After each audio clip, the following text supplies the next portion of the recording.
welcome back to my channel. Hit that like and subscribe button, and don't forget to hit the notification bell so you can be reminded when I post another video. I'm wearing the same outfit because, again, I'm at school and trying to get some of this natural lighting. So this story time is going to be about the time I got arrested.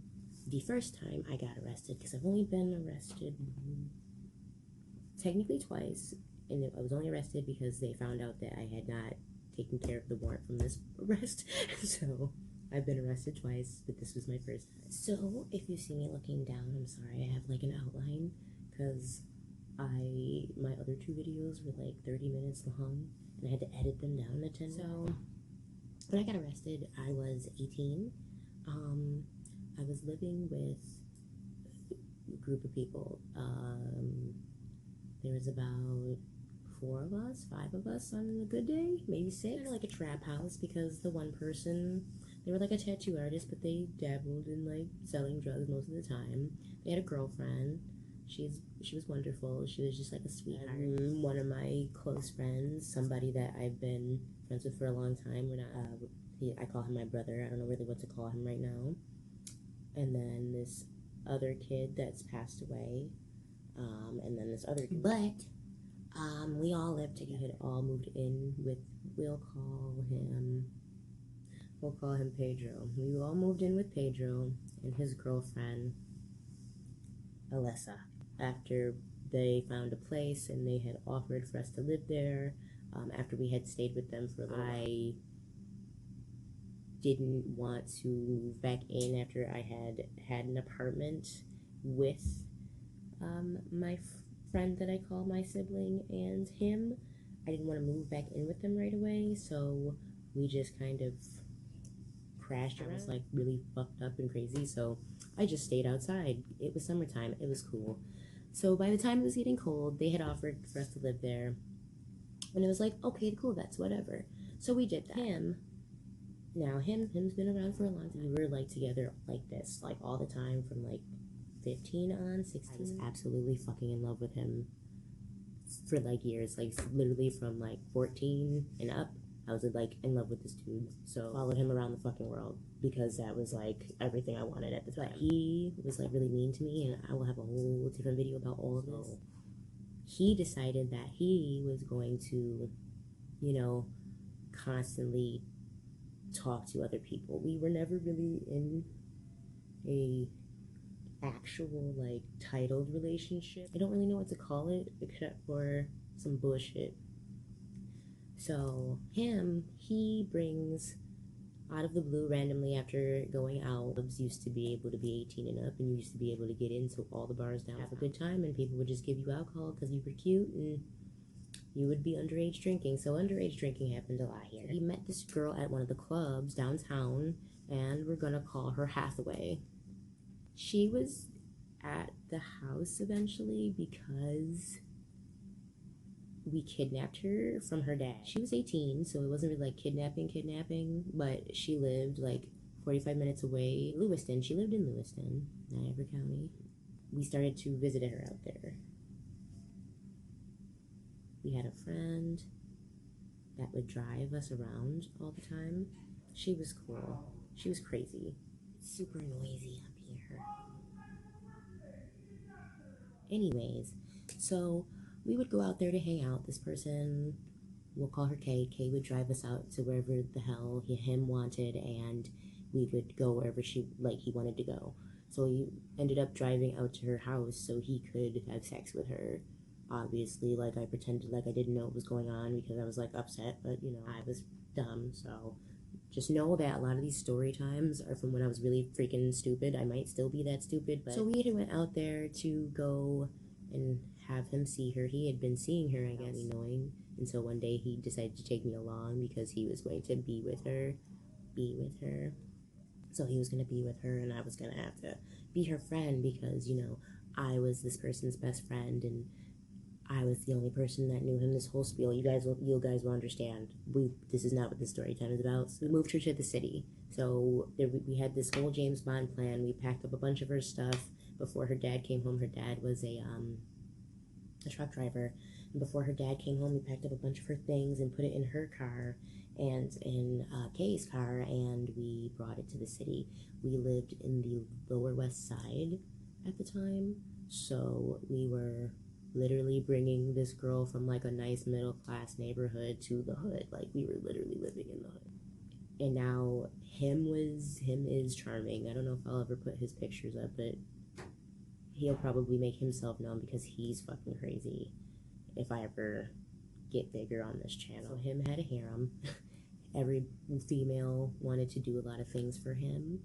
And so, of course, she wasn't any different. So when we got there, she was given a list of duties that he expected of her to do, and she had to try to make sense of it and get it together. Times where he would tell us that we needed to, like, buy stuff, or we needed to have a certain job, we needed to do this at a certain time, and he just didn't do anything because he was beautiful and he thought his looks were going to get him everywhere.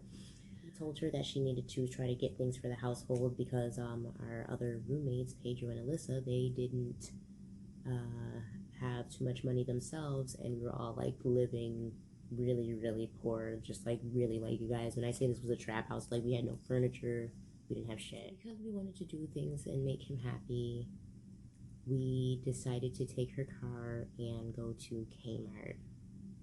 I don't know why we went to Kmart. Like, Kmart, I guess, was popping back then, like, and it was the only like department store in our city. Like, the way our city was laid out, like, everything, there's like this area that people mostly shop in, but there was never any good stores until like maybe the last decade that we just left out of. There was only like good stores came in that decade. Before then, there was like literally a Kmart and like an Ames, Big Lots, like that type of stuff.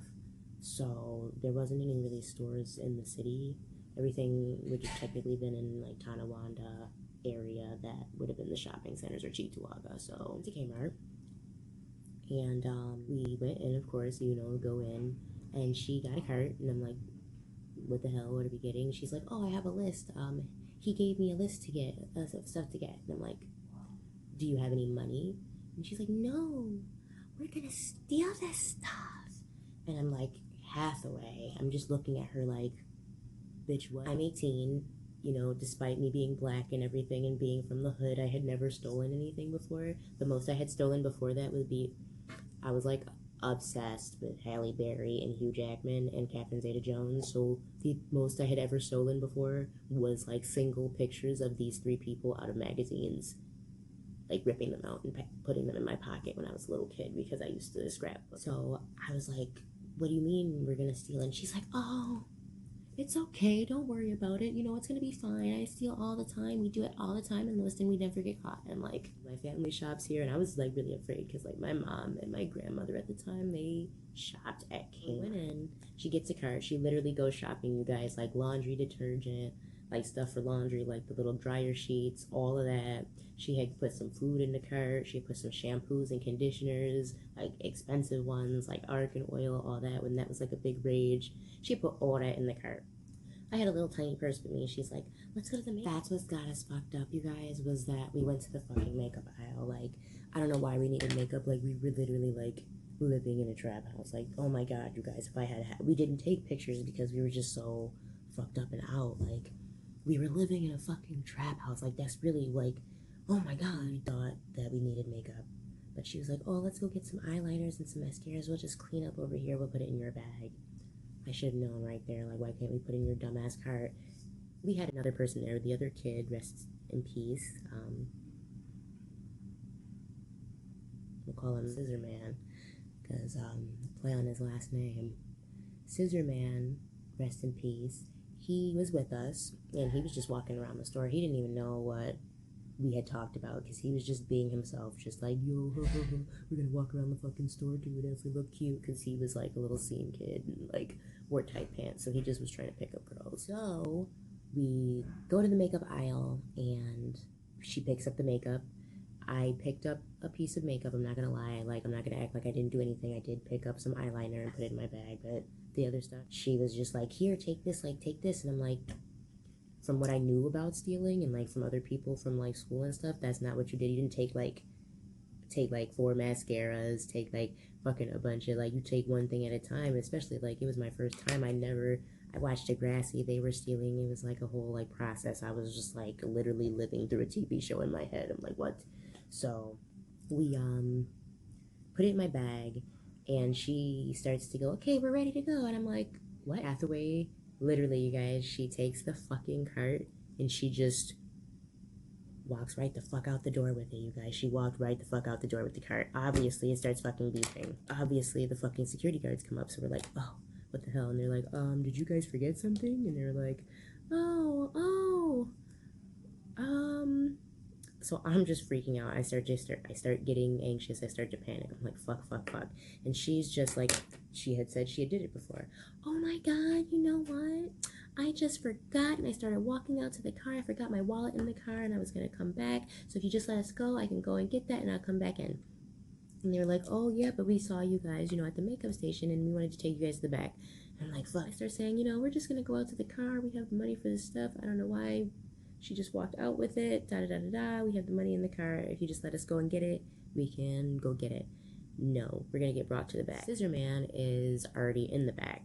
So they were like, well, we saw you guys picking up the makeup, and we saw your friend walking around, so we picked him up, and we know that he has warrants for his arrest because we've already called the police.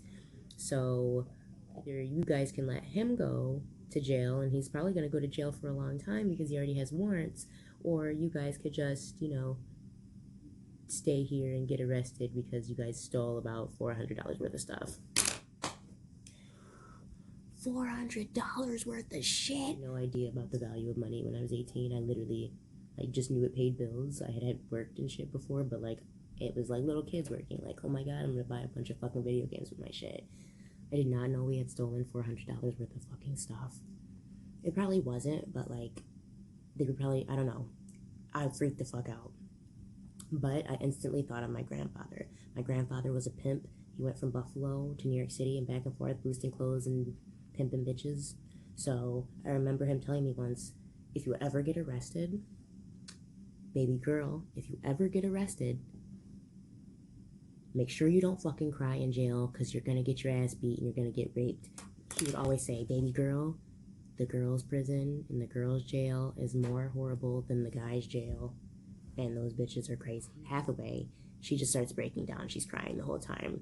We get put in the back of big trucks. They come, they walk us through the front. It's all fucking embarrassing. It's fucking horrible. We get taken downtown. It takes fucking forever to get processed. We're sitting in the fucking back of the cars. And it's just fucking a horrible, horrible time. And, so we get put in the fishbowl. So we get put in the fishbowl. A fishbowl is like an open area where there's seats around the perimeter of the room, and it's open space in the middle.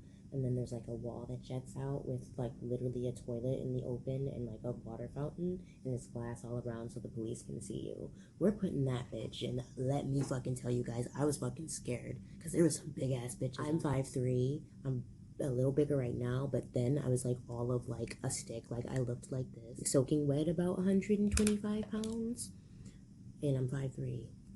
These bitches were big, nappy, fucked up. You guys, she started bawling on the fucking floor in fetal position, crying, screaming on the floor. Everybody's laughing at us. And my grandfather in my head, don't cry, don't be a bitch, you're gonna get your ass kicked. So I'm sitting there stone-faced, just and mind you, I looked fucked up. They had cut my shit off, my hair, everything. It was just, I was fucked up. So I'm just sitting there stone-faced, yeah, fuck you bitches. If you guys try me out, I'm gonna fucking die. But if I look like you, I'm not gonna die. Y'all ain't gonna try me. So I was literally sitting there trying my best. I'm just trying to sit there and not be touched or bothered or laughed at. And they knew we came in together, and it ended up being okay. We stayed in the fishbowl for a day. No, we were in the fishbowl for half a day because when we got arrested, it was I think about 2 or 3 in the afternoon. So that means that the last court was already happening, so you couldn't get released that day. So we had to stay overnight. We were in the fishbowl until about 4 or 5 in the morning. We were taken upstairs into the holding rooms, and let me tell you that I really thought about my life after that. I was just what the fuck? I never wanted to be in here. It was fucking horrible. I was just ugh, this is disgusting. They didn't give us any pillows or anything. It was just fucking horrible. And around 10 o'clock, we got brought back downstairs to have our court dates done so we get out of there. We got let out on ORs. A big ass problem with that, however, is when they let me go, they didn't tell me anything. Like, that was my first time ever being arrested. I had never been in trouble. Like, I think I had maybe a truant's officer come once before that to my house, but I had never been in trouble before. They didn't tell me, like, how I was supposed to take care of this warrant and how I was supposed to do my community service. So I ended up not doing the community service. So I just left the courthouse and I was just like, oh, well, I guess it's done. They're gonna tape it up after a few years. Obviously didn't happen. I got arrested a second time when somebody ran my name. And then I finally found out at like 24 what's supposed to happen after you're arrested from being 18 to 24. They never said anything. And I feel like it's because I was a black kid with the white girl, and I was supposed to be the one that I guess knew or orchestrated everything, probably because of my race. When we got out, him talked mad shit. Again, he thought I was the one that orchestrated it, and I was like, no, it definitely wasn't me. I got blamed for it, so that sucked. We were getting her in trouble when she was like a nice little girl from the suburbs, so that sucked too. But you know, I dealt with it and got over it. But I think I'm done with this story time now, because now it's been like too long and I have to edit all this shit and I'm not gonna be fucking happy about it. Thank you guys for watching my video. Again, hit that like and subscribe button. Check out my milkshake page down in the description box below. I hope to start hearing from you guys soon. If you guys have any questions or anything you guys want to ask me, hit me up on Twitter. I hope you guys have a wonderful day.